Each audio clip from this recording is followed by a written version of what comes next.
Oh, duit simpan kat mak? Ya. Oh, dia takut guna nak simpan kat dia sendiri tu. Oh, nampak macam duit tabung. Duit lama sikit. Oh, betul simpan satu sikit-sikit kan tu.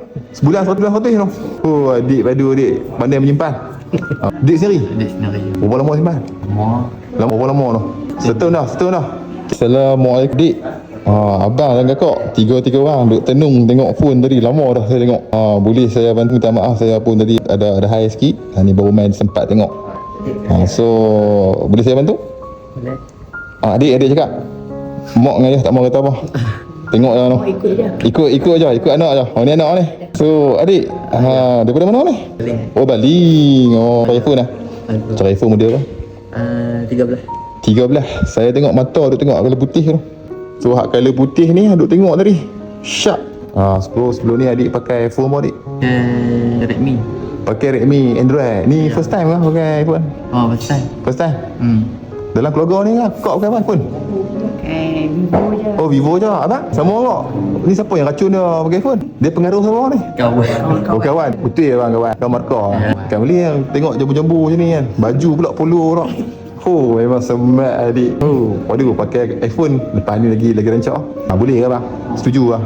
Dia mak sponsor ke macam mana? Mak apa? 21.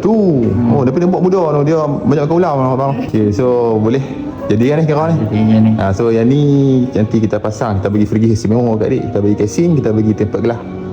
So payment adik nak pakai apa? Cash. Pakai cash? Ya.